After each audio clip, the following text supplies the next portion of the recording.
Good evening and welcome, everyone. We're about to get started. We are thrilled by the registration and turnout for this evening, and we are sure that it's going to be a great event. We have wonderful colleges here, and they're going to give you a lot of great information. I'm not sure if those who just came in may have missed it, but we do have Spanish interpretation. There's an icon in the bottom right corner, so you can go ahead and select that if you would like to use the Spanish interpretation. But just by way of introduction, my name is Calvin Wise. My pronouns are he, him, and his, and I currently serve as the Director of Recruitment at Johns Hopkins University. On behalf of MCPS and the NAACP, I want to welcome you to College Conversations. This is a unique opportunity to hear from selective colleges about the college search and admissions process. And so hopefully you are as excited as I and we are to present to you all today. But before we get started, we have a brief video welcome message by Interim Superintendent of Schools, Dr. McKnight.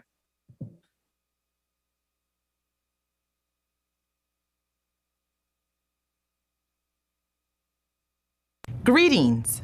I am Monifa McKnight, the Interim Superintendent of Montgomery County Public Schools. I want to welcome you to College Connections, which seeks to connect students of color with colleges and universities across our country. I would like to first thank the NAACP and all of our partners for hosting tonight's event, and to express my deep gratitude to all the many representatives from our colleges and universities who have joined us here today. I encourage our students to take advantage of their presence and to ask questions that may eventually assist you in the college application process. Today's event is near and dear to me. Going to college changed my life. As a student at South Carolina State University, I made lifelong friends, solidified my desire to pursue a career in education, and was exposed to diverse perspectives. Every day, I use what I learned in college in my efforts to best serve our students, staff, and communities. I hope that you decide to take advantage of these same opportunities which lie in front of you as you consider what college or university might constitute the best choice to achieve your hopes, dreams, and aspirations. College can serve as an ethical, moral, intellectual, and economic propeller into your journeys toward exploring what makes you excited to get out of the bed in the morning and how you can continue to pursue those interests. Indeed, as Judith Shapiro, the former president of Barnard, once told a group of prospective college students about what they should expect from attending a higher education experience, you want the inside of your head to be an interesting place to spend the rest of your life. Your success after you leave MCPS is the shared success of all of our communities. I hope you have a wonderful school year, and I wish you all the very best as you begin considering the next step for you.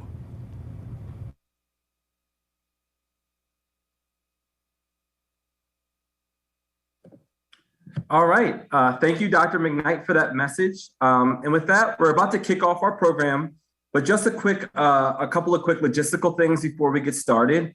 Our next session is going to be the opening panel called Understanding College Fit, which is for all attendees. After the opening panel, parents are going to stay here in the main room for the role of parents in the process session. If you have any tech issues, MCPS Tech Support is here to help. Don't unmute and make sure throughout the session that you are staying with your camera off, you're staying on mute. If you need any assistance, you can ask for that in the chat. And also ensure that you're using speaker view. So there is an icon in the upper right-hand corner where you can select the view and make sure you select speaker view. So just again, to recap, we're going to have the opening panel here for everybody. After we conclude the opening panel, we'll have a little bit of a break in this room. Parents, you're not going to move. You're going to stay here. And then students will then move to breakout rooms.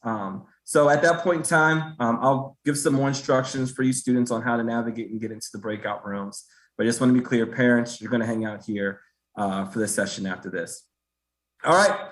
So with that, I would like to bring my co-panelists on screen for the Understanding College Fit session.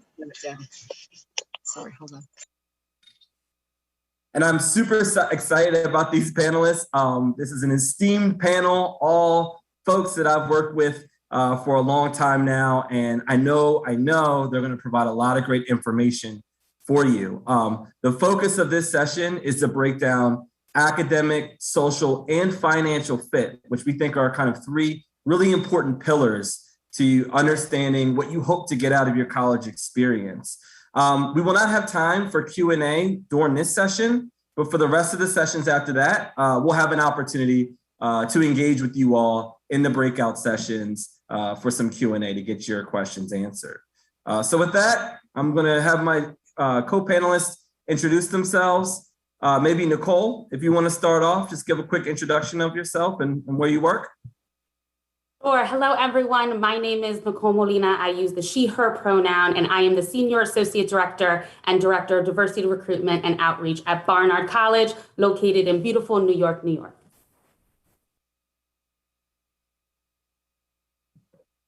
Daryl, do you want to go next? Sure. Hi, everybody. I'm Daryl Jones, Senior Associate Director of Admission, Coordinator for Multicultural Admission, and Intercollegiate Athletics Liaison at Gettysburg College in Gettysburg, Pennsylvania, not too far from you. Thanks, Daryl. And Maura? Hi, everyone. My name is Maura Poe. My pronouns are she, her, hers. I am one of the associate directors at Yale's undergraduate admissions office, and I'm also director of multicultural recruitment here in New Haven, Connecticut. And Calvin wasn't kidding. These are some of my favorite people in admissions on this panel and here. So it's great to be here with you all this evening. Thanks, Maura. I really appreciate it. So, I think even now in any year, it's difficult to kind of figure out college fit. I really feel for students as they are kind of navigating this process. It's almost like if someone were to ask, you to buy a car and you've never actually driven a car or been in a car, how are you supposed to know what you want in that vehicle? Do you need an SUV? Do you need a sedan? Do you want power windows? Probably, right? It's hard out of context. And we really, we get that, we understand. And so hopefully through this session, we can give you just a couple of pointers to think about as you're researching colleges. There are over probably 4,000 colleges and universities that are out there. And I do think finding that fit, narrowing down your list to maybe 6, 8, 10, hopefully you're not applying to 20 different schools, is probably the hardest part of this process. And so that's our goal and the scope of what we hope to deliver today. So with that, maybe we could just kick it off with academic fit. Academic fit, thinking about some of the academic components as it relates to the college search process. Nicole, do you want to provide some insight to maybe some tips that you think are important as students are thinking about academics in the college experience? Absolutely. I think the first thing that came to mind, particularly when we were talking about the different kinds of cars, right, are the different ways students are actually getting to the college of their majors, right? Many of our institutions have the ability for you to be undecided, meaning you don't know if you want a certain major or have a certain interest, and other colleges need you to come in with that idea. I think that's a great question to ask when you interact with a college. Do I need to know my major? Yes or no? And if so, how can I navigate that process because I've had all of these interests? How about you, Daryl? Got any thoughts? Mine is, there are so many pressures, and sometimes it's cultural to say, I want to major in something that makes my family and relatives proud. So there's pressure to say, I'm going to be pre-med, I'm going to be business, I'm going to do engineering, when in fact, that academic fit may not be for you. So one of the things I want to say to the parents and guardians is please allow your children to discover what it is that they want to do by doing well at it in college and by loving it. And in my eyes, it has to meet both conditions. Because if you're great at something and you strongly dislike it, it's not a good fit. And clearly, if you're not so great at something and you don't like it at all, imagine pursuing that. I say that just because generationally, parents, I'm likely older than most of you, so reveal, Calvin, I'm 58. So that means in my generation, you majored in something that you wanted to pursue for a long time. Your sons and daughters will literally have 17 to 19 different careers across 5 or 6 different entire industries. So discovery means that I won't call them undecided when it comes to academic fit. I'll call them open-minded, but you have to be patient enough for them to discover and excel at what that academic fit should be. So some might happen before college, some might happen when they're in their second year. Mara, do you have something to add? Absolutely. A lot of times with academic fit, and I'm glad that we're talking about academic and social and financial fit because it's this trifecta. But a lot of times with academic fit, you might think about major. What majors does this school have? Or what even academic units? Is there a school of engineering, a school of music? Something that's not as often thought about, the academic resources for a student to succeed on campus. So as you're doing your research, as you're looking at blogs, looking at virtual tours, just using the Google, look up to see what some of those resources are. Are there writing tutors or people that can help you with drafts of your paper or a second set of eyes? Are there things like, foreign language tutors and tables where you can, not in the classroom, but just practice speaking the foreign language outside of the classroom?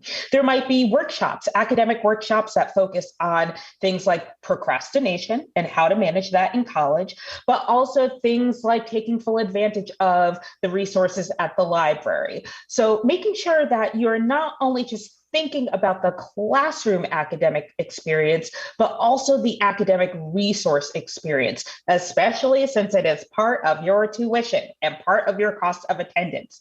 Look into the tutoring, and coupled with all of this, make sure you're using the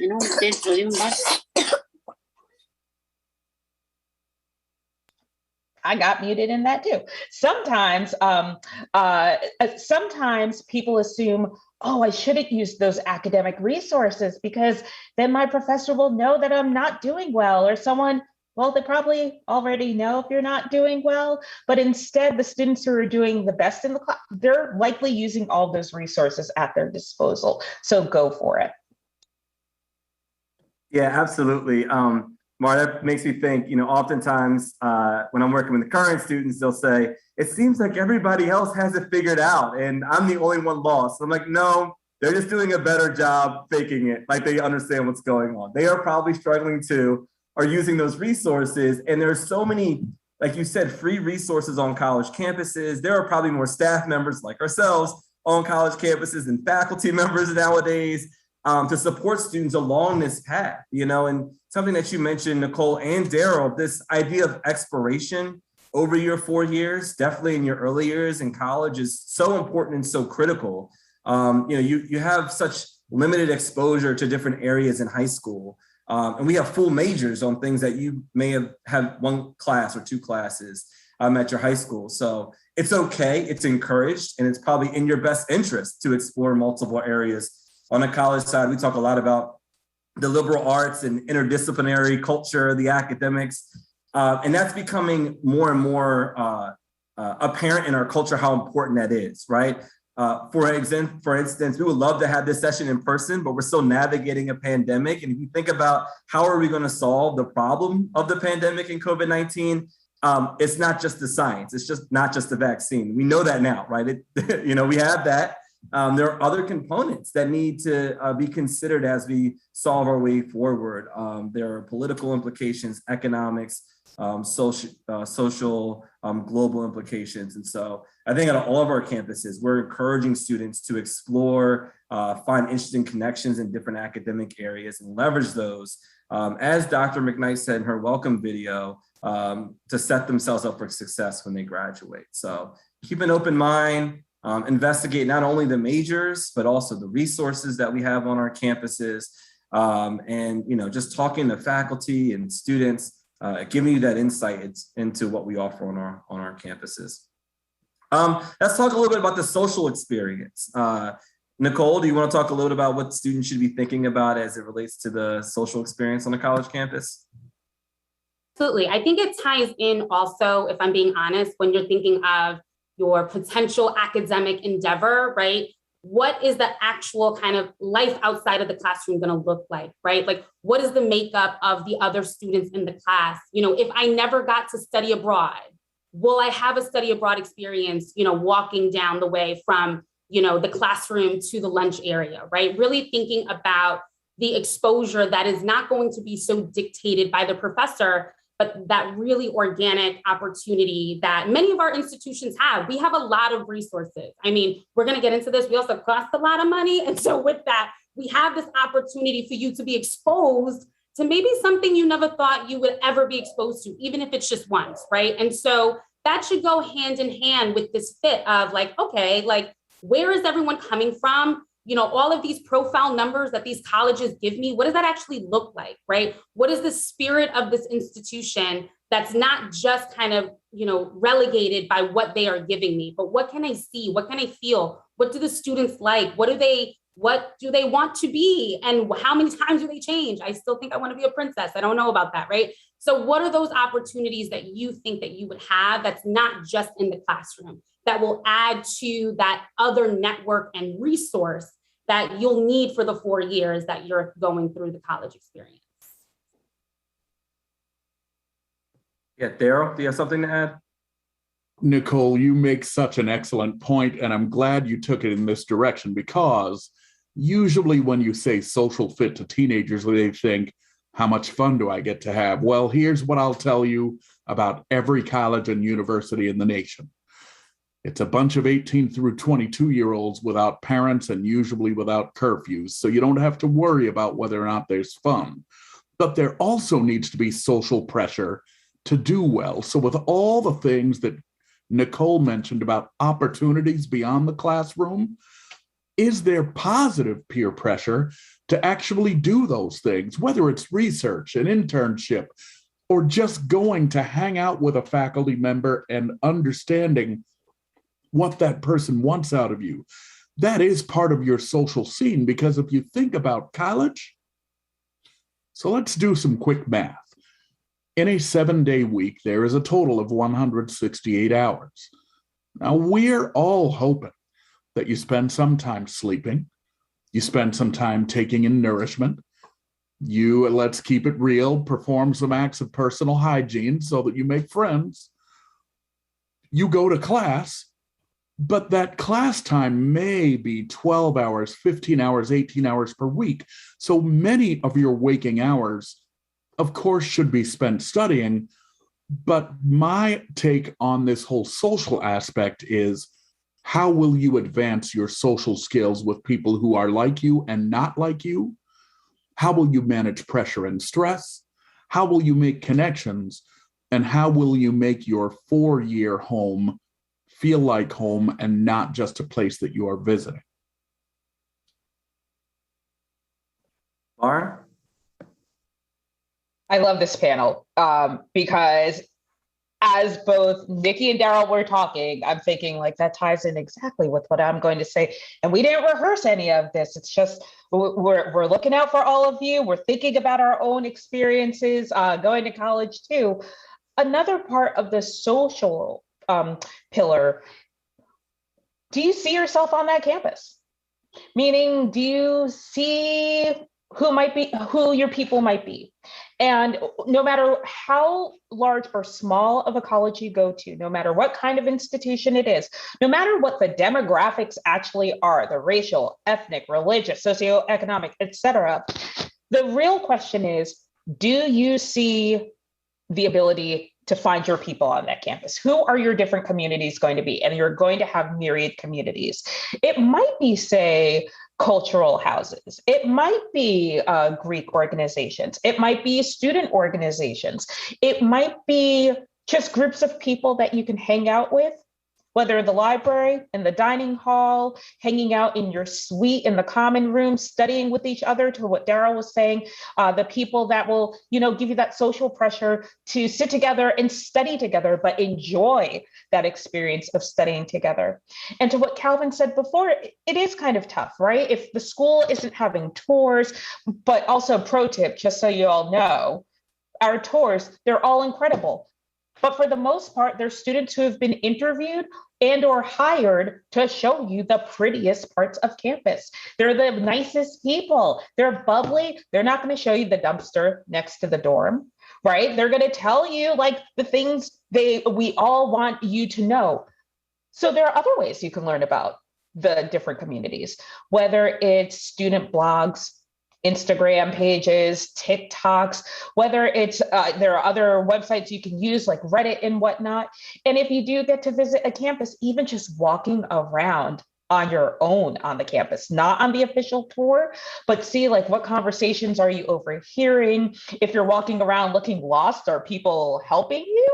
You know, you can learn a lot, whether by virtual tour, by seeing the online presence, or walking around the campus. But make sure as you're thinking about that social fit, you're thinking about, could I find my people here? Whoever those people might be, could I find my people here? That's great, Mara. Thanks. I want to bring up another topic because, you know, we have a number of students of color that are on this session. And as we've been kind of navigating this public health pandemic, there's also been a racial reckoning social pandemic that we've been navigating as well. And I know from my experience talking with prospective students nowadays, it's on the top of their mind and they're thinking about, you know, especially if they're looking at students that are predominantly white or historically white, or let's face it, we're not created to be inclusive, but are now trying to move into more inclusive spaces. How can they figure that out, right? They're probably not going to be able to figure that out maybe from a tour or poking around the website, right? Does anybody, open it up to any of the panelists, do you all have any advice on how students can kind of think through that, do some research, find ways to get a sense of what it's like to be a student of color on college campuses? I mean, I'll jump in and say, ask us. Ask us what we're doing for our students, right? Ask us what we're doing to actually, you know, put our money where our mouth is when we're thinking about how are we uplifting, you know, the student body to actually be a whole and not just a silo, right? Like not in this kind of one dimension of saying we care, but do you? Like, question mark. I think it's one of the factors to also recognize that many of our institutions were not made for the students on this call. But that does not mean that you are not worthy to be at those institutions because you earned it, right? And so in earning your spot, thinking of what other ways you would need to be supported. Is it just having to see someone that looks like you in a form of leadership at that institution? That's maybe a form of fit for you, right? Is there someone in the admissions office that you can see yourself in to also aid in, if this person is navigating kind of the entry of a student like me, they can also probably give me an idea of the struggles that when the students actually get in, what they're going to actually experience. And I mean, I don't want to say that all of us on this call as the college representatives for our institutions are going to be like, yes, ask me, but ask us. Like, that's our job. Ask us what we're doing for you, because when you get here, we want you to not only get in, but get out. We want you to succeed. That's why it's an enrollment kind of strategy of getting you through, not just in. And so ask us about that too.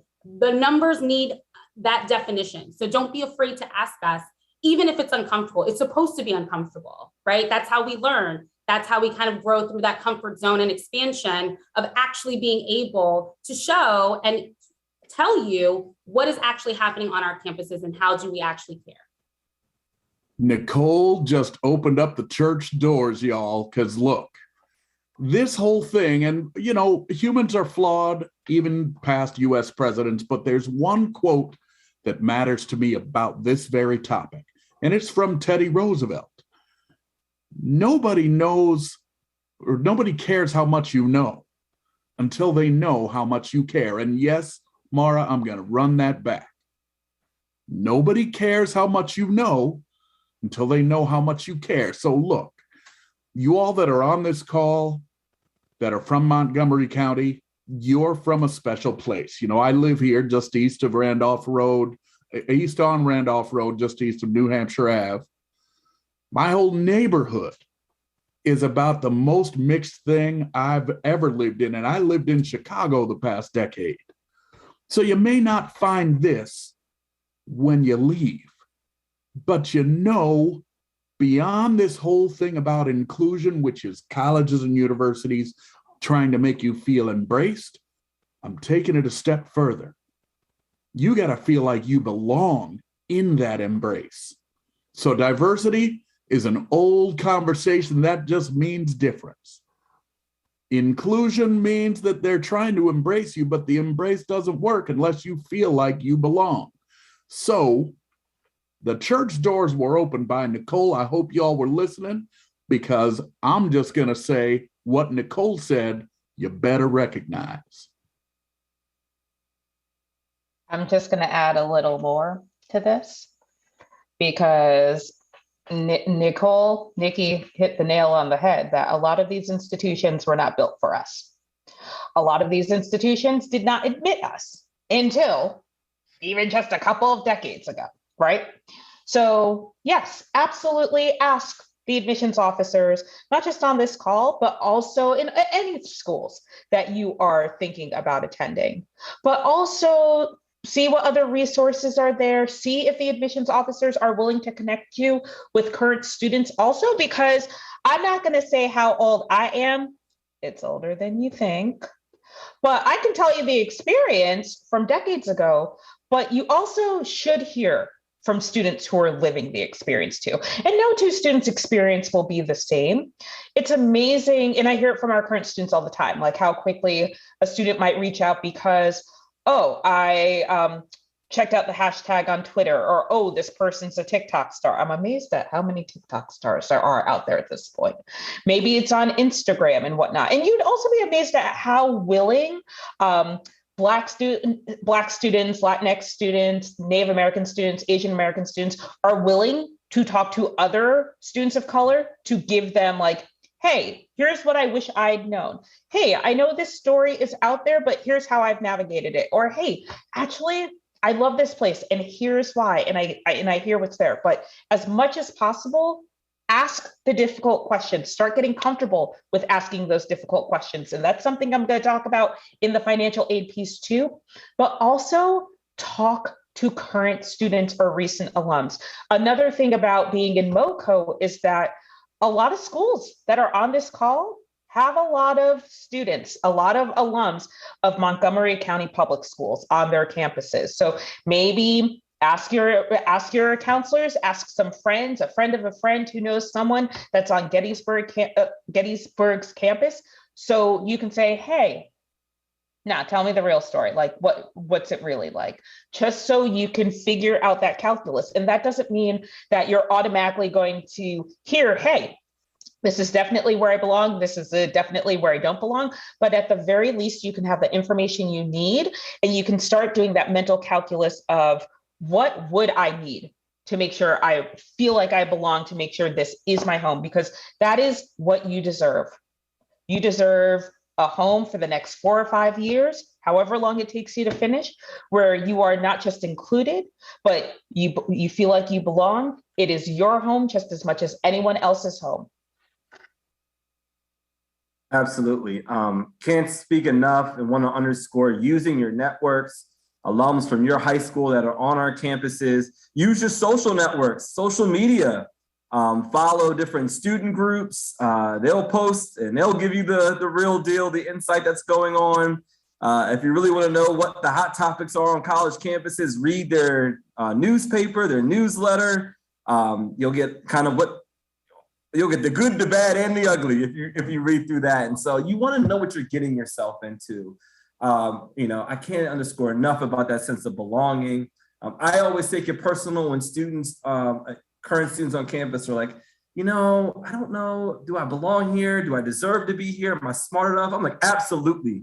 We are selective schools. We take pride in every individual student that we admit. And when there's not a doubt that you're not only going to survive, but you're going to thrive on our campus. And we hope that you bring your full self here. The last thing I'll say about this is explore your own identity. I learned so much when I went off to college about my own identity, how intersectional my identities are, how they showed up in different spaces. And that mattered so much to how I learned about myself in college. And then how I exist in the world today. So do that, that reflection. I think that's important in this process in general. Think, reflect, think about what you're looking for as you're thinking about your college experience. That's going to be really important because, you're going to spend so much more time outside of class than you will inside of class. You're only going to be in the classroom for like 15, 16 hours, which is probably half the amount of time that you're in class right now in high school, right? So much of the experience is outside the classroom. If I think back to my college experience, those who had the experiences that had the biggest impact on me were meeting people. Colleges are communities of people, and those people were my best friends. They were in my wedding. They were people that I talk to today about their experiences, and it's such a fascinating thing. And so, you want to think about that. And then also step outside your comfort zone. I mean, I think that's huge as well. There are so many clubs and organizations on our campuses, and try something out that may be new. You want to find your people, but you also want to get to know other people as well. So stepping outside of your comfort zone is important. All right, to bring us home, we're going to talk about money. All right. So we'll do another round around, but talking about financial aid, scholarships, affordability. I know that's top of everybody's mind because college is expensive, at least the sticker price is expensive. Now what people pay may be different, but Nicole, do we want to go back to you? Do you want to kind of give some insight, some tips as students are thinking about financial aid and affordability? Yes. The first thing that I would make mention, and like you spotlighted it when we first started at this call, Calvin, is like the prices of college are a sticker price. Like what you are seeing is not, we are not asking you on that first day, you need to cut us this check right now, right? Because many of our institutions have grants. Many of our institutions have scholarships that we can provide you. Many of our institutions, dependent on where you're from, have a special scholarship or kind of, grant for you based off of that state, right? Like you never know. So don't be shy. If you see the sticker price, you're like, oh my gosh, I don't even have 75 cents to rub together. Like, how am I supposed to give you this? That's the first thing. The second thing is, in the same way that we in admissions are representatives of the institution, financial aid officers are also part of the institution. You can email financial aid offices easily. They are probably all fineaid@namedropaschool.edu.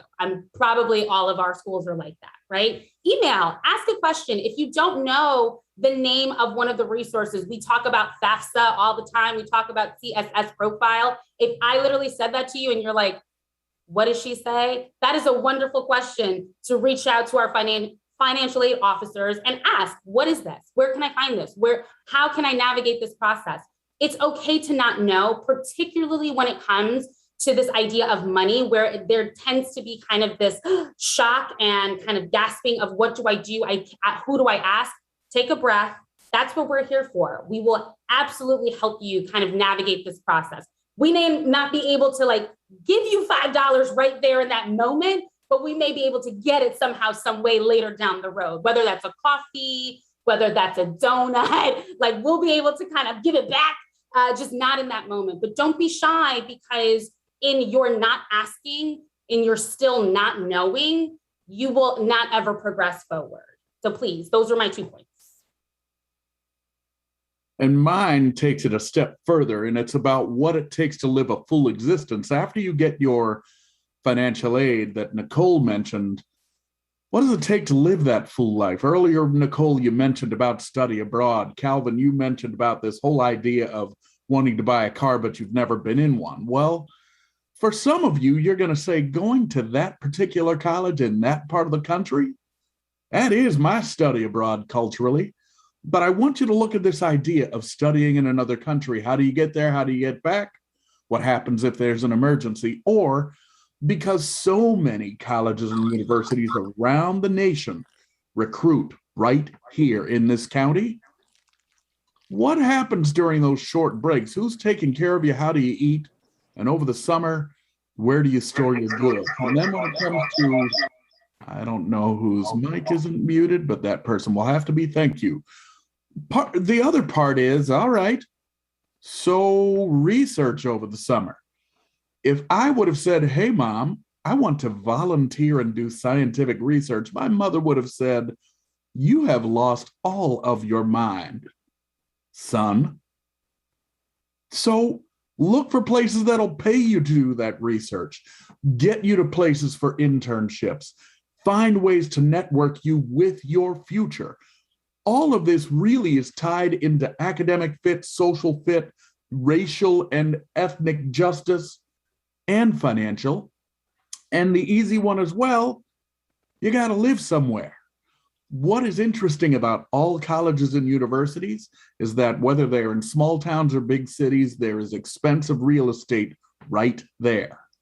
So if you're not guaranteed housing all 4 years, how in the world are you supposed to afford a new apartment and utilities and groceries if the financial aid that Nicole mentioned doesn't pay for that?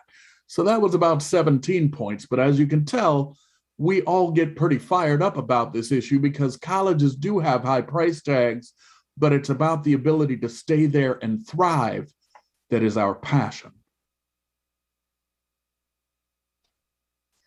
My advice is related a bit to what Nicole said, taking it a bit further.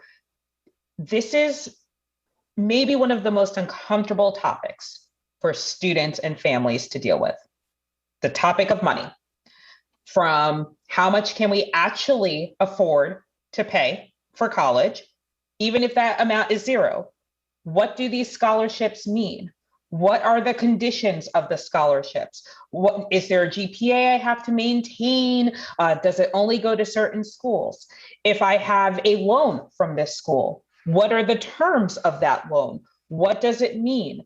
I'm getting at you, no matter how uncomfortable it is, this is the time to get more comfortable with asking these difficult questions, going to that financial aid office. And if the answer that that officer gives you isn't clear, not that you don't like it, like if you don't like it, that's one thing, but if you don't understand, then call back or see if you can have a Zoom conversation or see if you can talk to someone else, because you're not just going to learn it by osmosis, and you need to have all the information and accurate information to be able to make that final decision of which institution is the right academic, social, and financial fit. And the financial piece has to be crystal clear to you, so you can go in knowing this is what I might owe at the end, or this is what I don't owe, or these are my grants. This is how my study abroad is covered. Oh, I even get funding for this.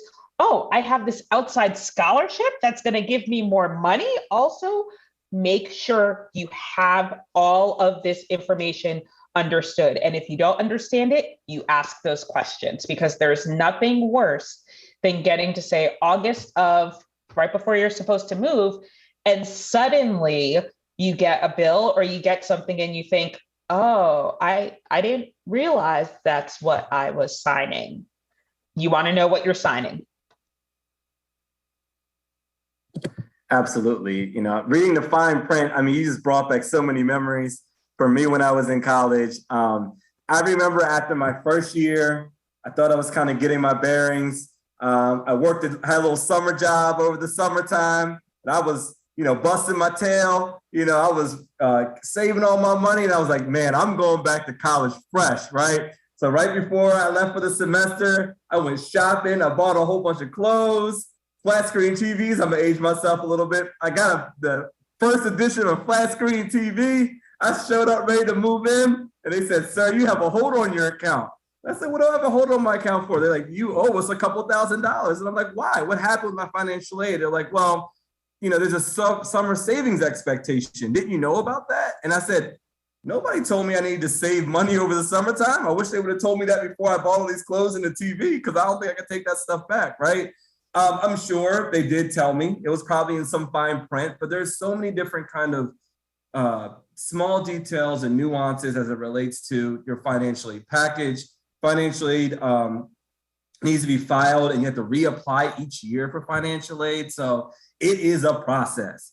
Similar to the admissions process, there is a financial aid process. And so start that conversation now.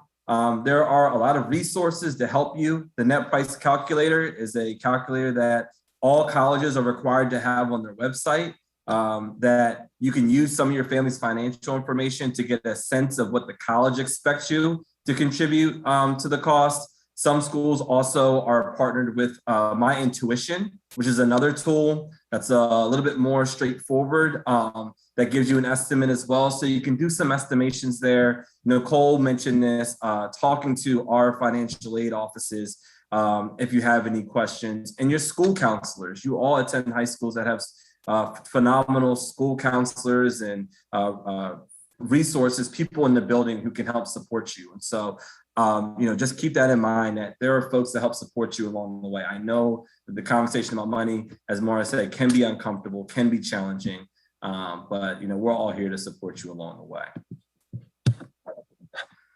So with that, looks like we're right at time. Weren't they great?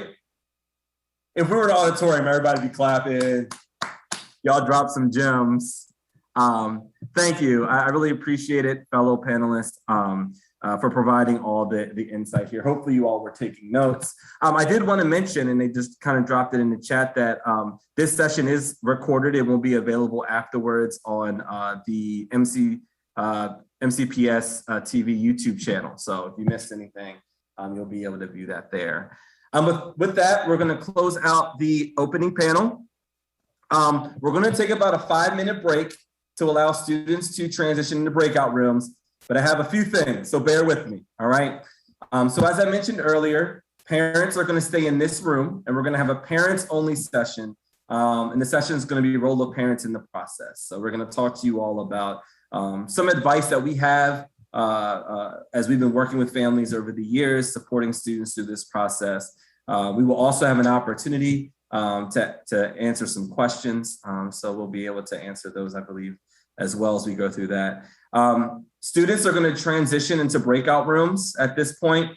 The breakout sessions are going to be offered 3 consecutive times. So same topic, same session, 3 times. Students will have the opportunity to attend 2 breakout sessions and then the 3rd one. And for the 3rd breakout session, that's going to happen after the role of the parents in the process session. So parents, you'll have an opportunity to attend a breakout session as well. So again, students are going to transition to breakout rooms for breakout session 1, breakout session 2, and then everybody will have access to breakouts during breakout session 3. Each breakout session is 20 minutes. We know it's quick. We want to keep things moving. We'll be able to answer some questions for you all. We have phenomenal colleges. I think about 30 colleges here on the call. The only session that is offered once is the breakout session in Spanish called the College Admissions Process and Resources, which is happening during breakout 3. So parents will have an opportunity to go to that. And we have some admissions officers who speak Spanish that are going to present that session. So again, just to clarify, parents, you're not moving at this time. You're going to stay here for your session. Now, students, in the lower right-hand corner, you should be able to select the breakout sessions. If you do not see the option to select the breakouts, you might have to click the 3 dots that say more, and then select the breakout sessions there. If you have any issues, move into the breakouts. Again, don't unmute yourself. Just ask a question in the chat, and we have MCPS tech volunteers who will move you into the sessions. And again, during the breakout sessions, the admissions officers, the way that's structured, they're going to provide some general insight, and then they'll open it up for some questions. And when we do that, please use the chat. So we're going to take a 5-minute break. We'll start moving students or students, you can move yourself. You should move yourself to the breakout sessions, and then we'll get started around 6:50, 6:52. Thank you.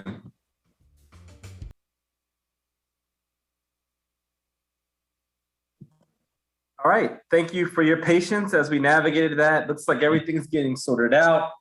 Students should be in breakout rooms. It should just be the parents here as we get ready for the role of parents in the process session. And if I could have my co-panelists come on camera, please. Those who are joining us for the role of parents in the process session should be Allison, Tyson, Jennifer.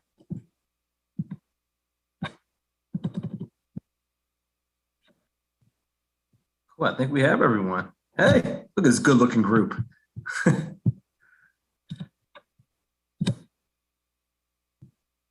All right, so maybe just to get started, we'll just go around and just do some introductions. And so if you can each just introduce yourself, where you work, your title, and then we'll go through and do introductions, and then we'll do another round of your advice for parents or some insight. So let's do that. Allison, do you want to start us off?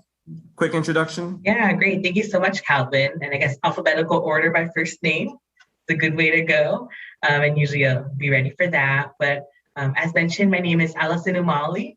I'm a Senior Assistant Director of Admissions at Trinity College, and we're in Hartford, Connecticut. But so glad to be here. I actually just made a recent move from Virginia to Connecticut, to here in Trinity. So I'm glad to be here with you all, being closer to the state that I used to be in Maryland, with you all, even if it is virtual. So happy to be here and talk to you all. Thanks for joining us, Allison. Jennifer? Yes. Hello. Good evening. My name is Jennifer Sandoval Dance. I am the Associate Vice President for Admission and Financial Aid at Claremont McKenna College in Claremont, California. And Claremont is about 35 miles east of downtown Los Angeles, and I've been in the admission profession for 20 years. All right, good evening, everyone. My name is Tyson Brown. I'm the Associate Dean of Undergraduate Admissions at the George Washington University, located right in your backyard in Washington, D.C. I am responsible for the domestic recruitment strategies that we use in order to enroll a class. And this is my 21st year in undergraduate admissions. Awesome. Beautiful. Thank you all. So we have just the parents in the room. I always appreciate having the opportunities to talk directly to them about how they can support their child as they're going through the process. And so maybe we could just, to get us started, give a couple of words, insight, some advice to parents as they are embarking on this process with their child. Allison, do you want to start us off? Yeah, sure. That'd be great. So I think in terms of thinking about the college admissions process, I want to just humanize the process for everybody. I know when we're thinking about colleges and universities, I think there's a lot of pressure in the college admissions world, just kind of seeing what's in the news in terms of college admissions, or some focus so much on sort of numbers and statistics and percentages within the colleges. But what I really want to emphasize to the parents and family members in here is that we are college admissions people and representatives, and definitely use us as a resource. I know a lot in the panel earlier, there's a lot of conversations about asking for help or reaching out and asking questions. I think something that I like to share with parents and family, as well as students, is similar advice, is to have those honest conversations as parents and family members with your students and children, but also have those honest conversations with us, as was already mentioned before. I think sharing as much information as you can, regardless, it may be uncomfortable, or something like topics. No one cares what your pronouns are. Stop that. So for example, like finances, or having honest conversations about how, with your student or child, of how far is too far in terms of going off for college or university. For some students, it might be how close is too close to home. So it's great if everybody could be on the same page. And then in terms of personal situations or family situations, we know, especially given COVID-19, there's been a lot of uncertainty, and maybe having experienced some, whether it's personal or financial circumstances. If you share that information with our office as admissions representatives, even our financial aid offices, as much information as we have, because I want to emphasize that in admissions and our roles is we really want to be there as an advocate or cheerleader for you as well as your student or child as well. So I know there's this myth or stereotype in college admissions. We're sitting around our table, based off movies that we may have seen and how they portray college admissions. We're sitting around and looking at applications and, looking for things, for example, like using a red pen, even though we are virtual, using a red pen, looking for reasons to deny a student, but it's actually the opposite.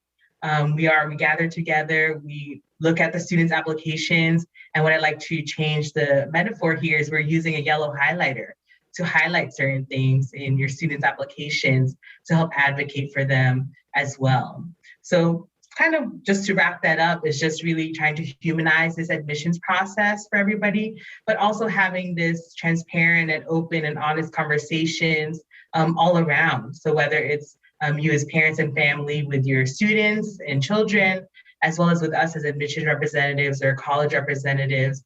And then again, also using a school counselor as a resource as well, because we can all come together, again, advocating for the student or your child as well, to help bring them to our college campuses and help them, again, thrive as sort of a theme I heard from our panel earlier.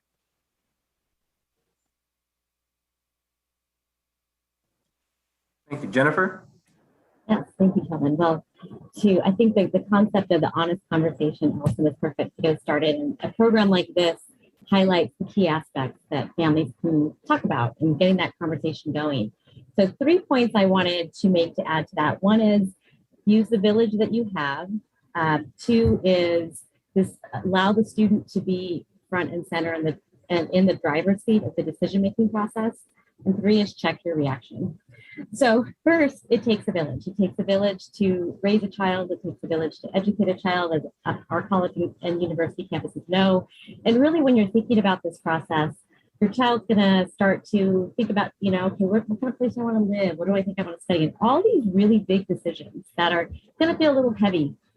And while you talking with them and being a partner with them in this process and an advisor and confidant is important, if they have cousins or neighbors or a teacher or an aunt or uncle who would be somebody great for them to talk to, employ those people. Let them have these conversations. Let them feel like they have different sources of support to talk through this, so that you're not carrying that entire weight, but also it gives them more space. Like they may be thinking about things and exploring things that maybe they're not entirely ready to talk with you yet about.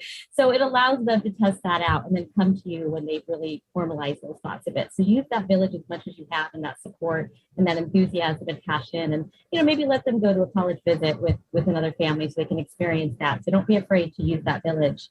Decision making. So the development of the prefrontal cortex, right? That's executive functioning. That's decision making. People get anxious and stressed when they don't feel like they have that control. And while these are our kids, and certainly we will always be their parents, this is time for them to start really feeling like they are a core part of this decision making process. Their ability to navigate this college search with support in the village, the application process, is all part of preparing them for ultimate success in college and life beyond that. So really be proud of them as you see them. They've done this before. Let them be in that process of really thinking through, making decisions, and feeling responsible for those decisions. Because certainly this is going to be an area that they'll live with.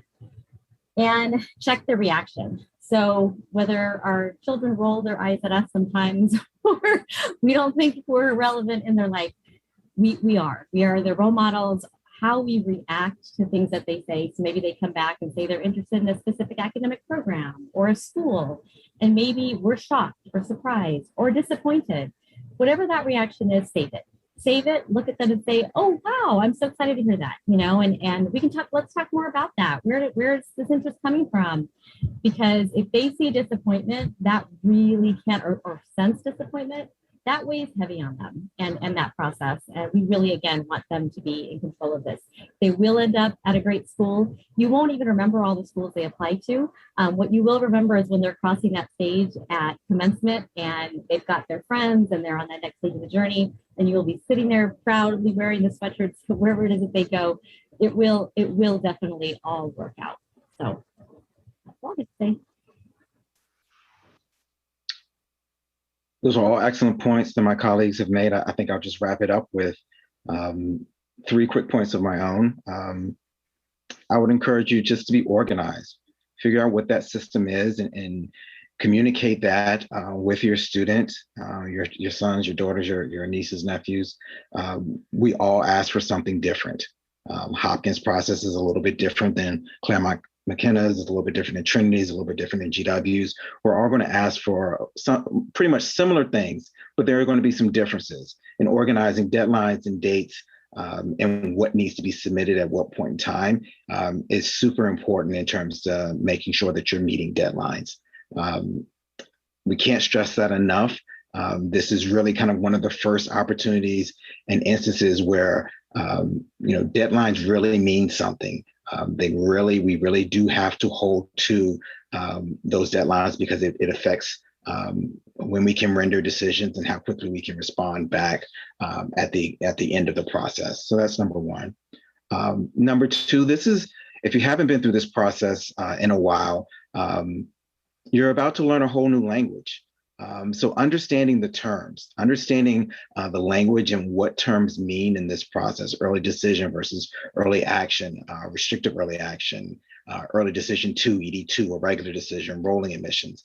Understanding these terms, I think, helps alleviate some of the stress and being able to explain it and the impact it might have to the decision-making process for your family and for your student. As I think Calvin mentioned earlier in the program, 15, 20 years ago, we were talking, students applied to maybe 4 or 5 different schools. That jumped to about 6 to 8. Now we're looking at students that are applying to 10 plus institutions. So understanding that nuance and that language from school to school being organized, back to point one, is super important. And I'll close with this process is about these young adults, them figuring out who they are going to be, them growing into that process. This experience over the next year is not about bragging rights in the office or water cooler gossip or the banter that kind of happens amongst adults and at the office or in the grocery store or other places. As parents, don't feel that pressure. Don't feel that pressure. Don't bring it home to your son or your daughter, to the students that you're helping. They're going to end up in the right place.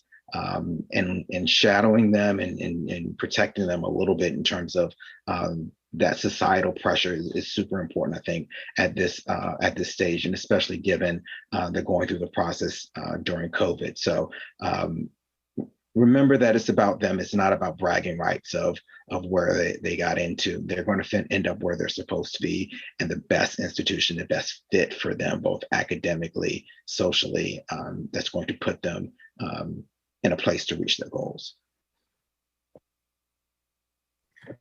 Thanks, Tyson.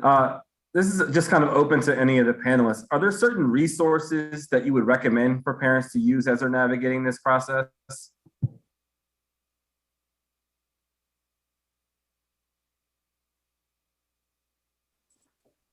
Well, I think we mentioned it a little bit earlier. I think one of the most important resources is using the staff at your school, making sure that you have the relationship, you're asking questions.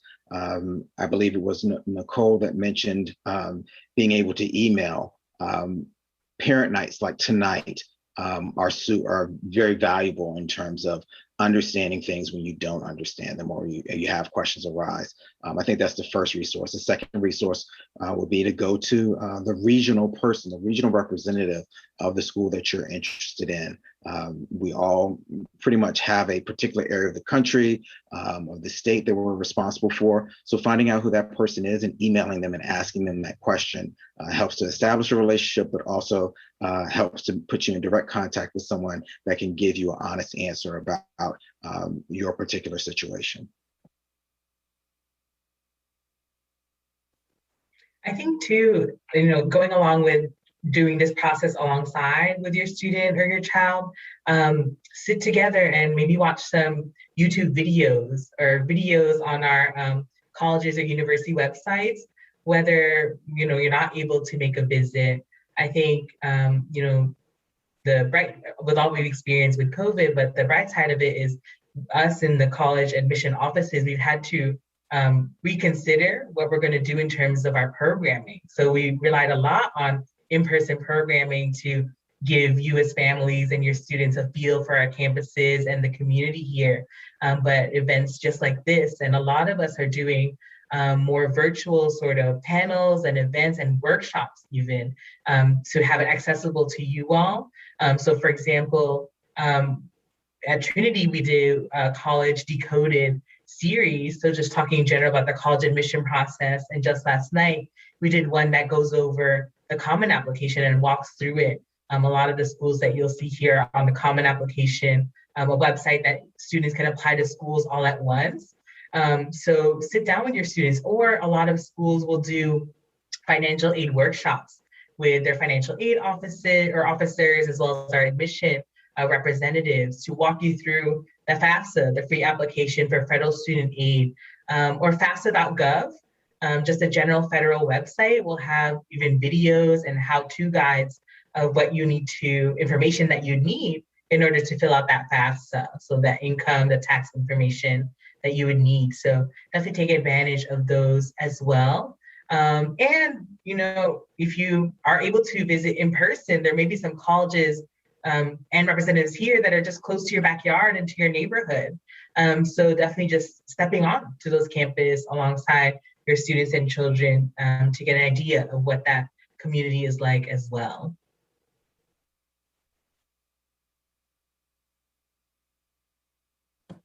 Jennifer, did you have anything else to add?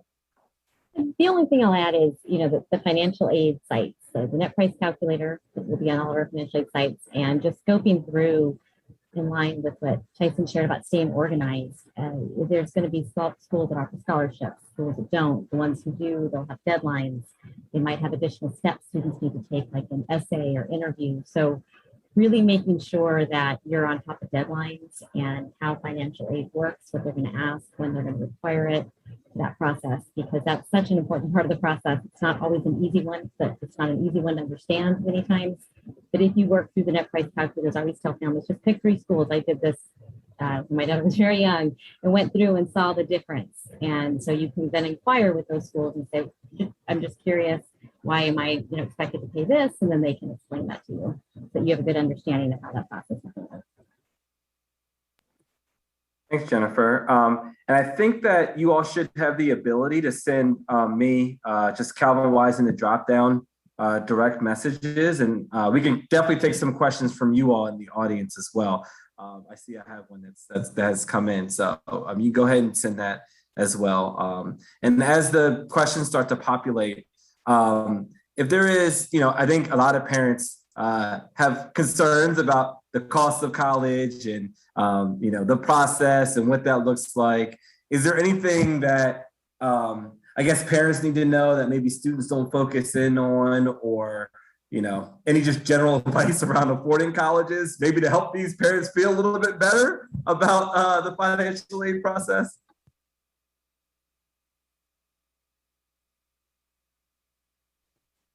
I think too, so I know for this process, I know if I am vulnerable with you all sharing a little bit about my own experience. I think when I was going to college, my parents are immigrants from the Philippines. So I thought I had to do the process all on my own and figure it out.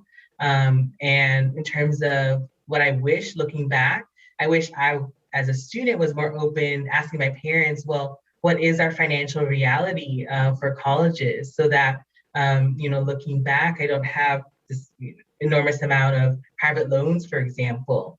And I know that's sort of the scary part, is you hear these scary stories of students having that financial debt.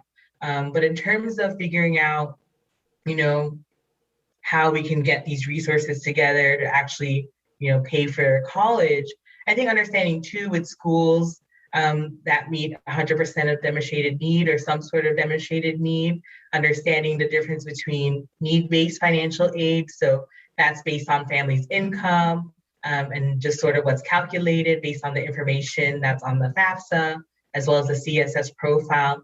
So that is based on income and the information there, but also understanding merit aid or scholarships based on the student's academic or personal extracurricular activities. And again, when we say sugar price, and going back to what Tyson mentioned earlier about understanding that lingo is, you know, if there's anything that you feel like a word that you haven't heard before, it's okay to stop us as we're talking and ask what exactly that means. I think that's the first step. And then also, I mentioned that some financial aid offices as well as admission folks will do financial aid workshops. Also keep in touch with the school counselors or the teachers or resources at your particular high schools as well, because some of them will do FAFSA nights and sit down with you and fill out that FAFSA as well. So can't emphasize enough those sort of resources and that village that Jennifer mentioned for you all. And again, when you see that full price on those brochures and our websites, just ask, well, what is it that on average that students will actually have to pay out of pocket when it comes to the student bill? So it's not always necessarily that price that you see that we list on our brochures and our websites. So I would just add those financial aid nights and workshops are excellent. I would say attend 1 to 2 of those if you can, because you're gonna get to see something if you've never seen it before, and go through the process and get a general universal look of how it's done. You know, every school will have nuances to be sure. I think in terms of thinking about the process, you know, as you think about understanding a financial aid award, and I realize this will get a little bit later in the process, but that's going to be a really key thing. So understanding the difference between direct expenses versus indirect expenses. So a direct expense is tuition. If the student lives on campus, room and board, those are expenses that are fixed, pretty much based on the student's room and board, might be based off their meal plan, things like that, but they're fixed. Indirect expenses are those things we're used to adapting to as parents when they're a senior, you know, the yearbook, if they're in choir, material that they might need.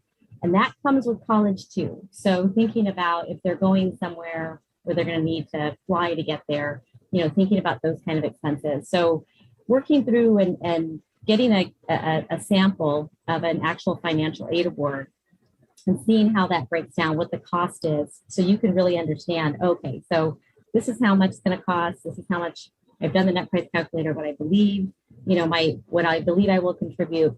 And then I should also be saving some additional money just for these additional expenses that may cost more than, you know, the college might give you $700 for travel, but it may actually cost a total of $1,000 total for the school year, you know, so things like that we can't absolutely predict how much those kinds of things are going to cost. Another thing to keep in mind with financial aid is there are going to be factors that each financial aid office and a human being needs to look at. So examples of these are families who are divorced or never married, or single parent household, or perhaps the student's been raised by a grandparent or a legal guardian. So those kinds of circumstances, it is really best, and each school may deal with them differently. But I would say if businesses, if you happen to own your own business or have a farm, these kinds of things they're going to be conditional by school, and it's a good idea to get ahead of that and maybe call the office and say, how do you deal with, you know, a non-custodial parent or a parent who has not been in the picture for a number of years? So that way you can get ahead of that process and know whatever documentation the school might require, you have it ready. Because it's very stressful when you get that, and then you know you have 2 weeks. You need what, and my child has to let them know in 2 weeks. So getting ahead of that, getting a sense of what circumstances I might have that might be unique, and reaching out to financial aid officers. Instead of an email, you can give them a call, getting a sense of how they will manage those unique circumstances. I'll just wrap up. I think my colleagues provided excellent answers. October, the FAFSA opens. You can start working on it now, becoming comfortable with the forms and the questions. That should give you enough time, even with early decision, early action deadlines, to be able to ask specific questions, given your situation, to the colleges and universities your children are interested in. I'm going to pivot a little bit in this question and say that I think one of the areas that is kind of undervalued and under-resourced in terms of the merit and the scholarship component is your local area, your backyard. So churches, civic organizations, alumni chapters of fraternities and sororities, paying attention to the students that graduated in the year before. Where did they receive scholarships from within the state of Maryland, within your community? Those are, I think, some of the areas where it takes a little bit of groundwork. It takes some conversations. Does your company offer a scholarship? Does your son or daughter have a part-time job? Will their job give them, you know, a $500 book scholarship? All of those things add up to help cover the cost. My sister paid for her books with a summer job that the company gave her a check at the end of every summer to cover the cost of her books. So those small little trinkets, even if it's $500 or $1,000 or $1,500, couple of times, that adds up, and it can mean the difference between some stress that students don't have to worry about. So I would add that little caveat at the end to this particular question. Thanks, everyone. Yeah, we got a good group of questions here. So we have about 10 minutes left in this session. And so we'll just go one by one. And just to keep things moving, I'll just call on you for each question. Allison, you'll be up first. So there's a question here about how the pandemic and virtual learning has impacted high school students and how colleges have taken that into consideration in their evaluation process. Yeah, that's a great question. I think, so when we get our applications from your students, we actually get the high school transcript as well as what's called the high school profile that comes from the school counselor. And there is a portion there where your high schools will explain what the impact was or what the grading scale was of what happened during COVID-19. So we know a lot of different high schools across the country, for example, had different grading scales during COVID-19. And we know that may have impacted some students in terms of their learning or in terms of their grades that we may be seeing on their transcripts. So my advice to you all as parents and family members is that it's okay to encourage your students to let us know if there is any particular circumstances that may have happened to help explain anything on the transcript, whether or not it was during COVID-19 as well. But we know, especially during these times, that there may have been an impact in the types of classes that may have been offered, the types of grades that we may see there. And then also a good thing to know is within a lot of our applications is that there's what's called this additional information section that can be an open space to share any of these types of personal circumstances that students and their families may have had experienced as well during that time. So again, as I mentioned before, sharing information to us so that we can advocate for your student is good for us to know. Thanks, Allison. All right, Jennifer, you have the next one. And there are a lot of questions here about timeline. So most of the people here should be parents, guardians, caregivers of juniors going into their senior year. Can you walk us through when do you apply for financial aid? Does that happen before you apply to the university, at the same time? What about scholarships? Can you kind of give an overview of when things become available, when they should apply? And what does that process look like? Sure. So I would say most college deadlines are going to be between November, and some will go through mid February, and some will be rolling, so they'll continue on to the spring. But really, I would say that application deadline process will be pretty thick from like November to mid-January. That's when a lot of the application deadlines will be.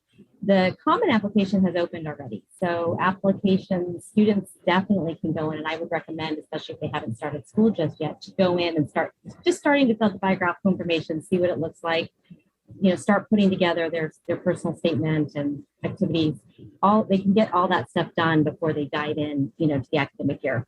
In terms of financial aid, so yes, I understand why it would seem intuitive that let my student get into the school and then I'll apply for financial aid. But actually it has to happen at the same time. In many colleges and universities, financial aid deadlines will be the same as admission or very, very similar. So Tyson mentioned that the FAFSA and the CSS profile of many financial aid forms open on October 1. And given that we're using prior year, for the vast majority of families, they will already have their tax documents and the things that those forms are going to ask for. It's not always an easy process, so it is something that's a good idea to get started early.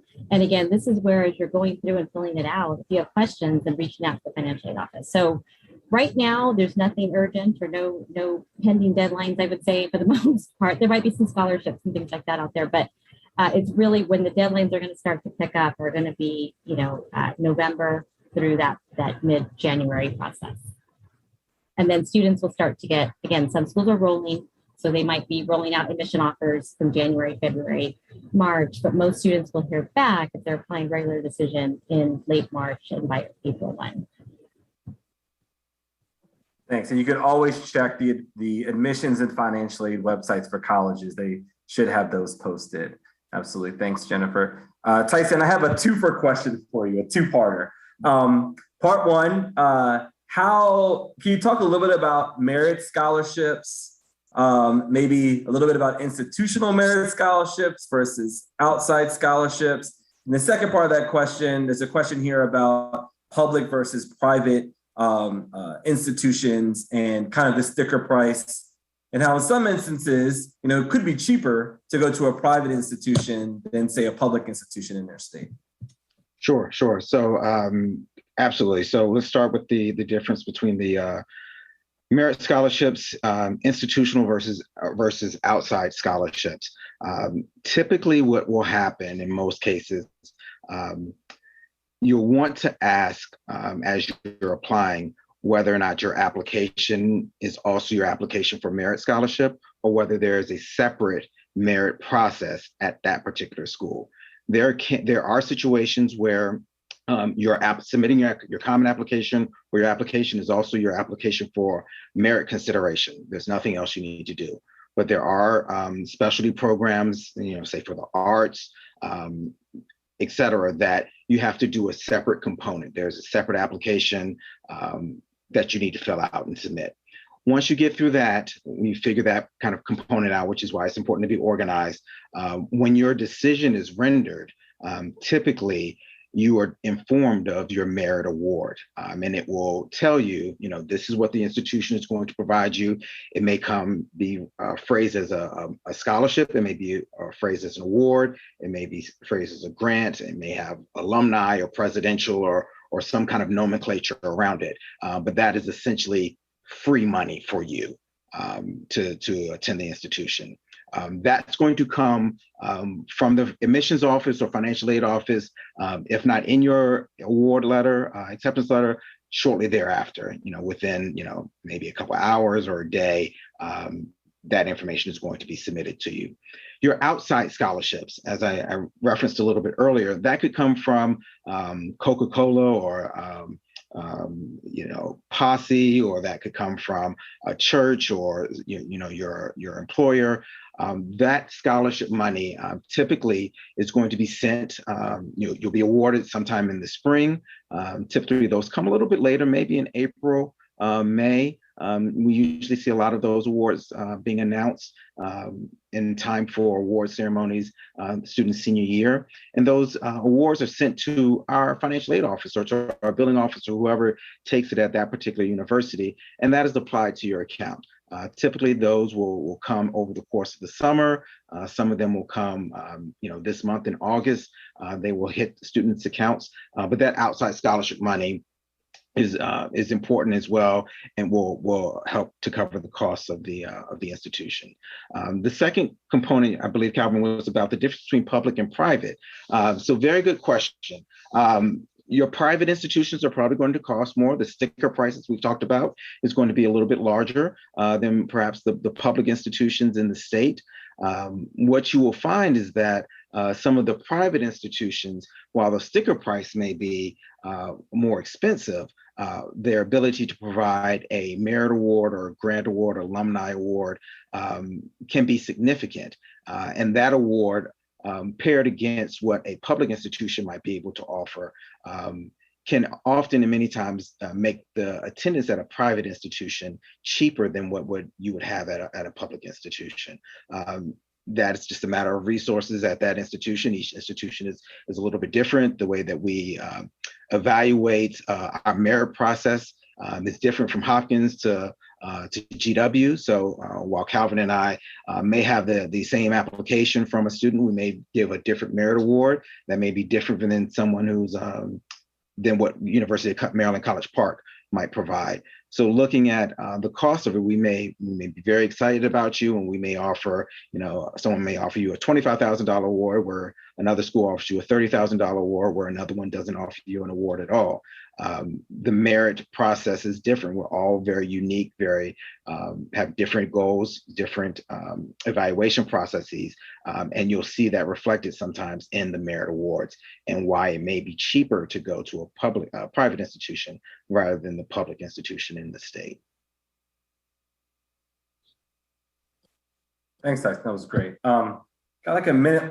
We have a minute left, and there's a couple of questions that if anybody's willing to kind of take this one on. I know it's very nuanced, but can you give kind of a high level, like minute overview of how financial aid may be handled differently at institutions, depending on if you're an international student, if you're a US citizen, permanent resident, if you are DACA, undocumented, kind of what's the landscape, or maybe just some advice on how people can navigate that as it relates to need-based financial aid?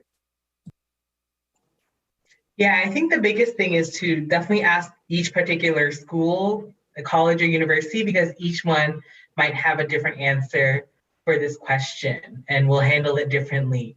Having come from a public institution before coming to Trinity, at that institution, at that point in time when I was there, international students were not offered any financial aid because all of our aid was need-based. That's coming from the federal US government, and also coming from our institution. So because of those certain laws and policies, we weren't able to give financial aid to international students, and including that our students that may have out-of-state DACA status outside of the state of Virginia, as well as students who may be undocumented.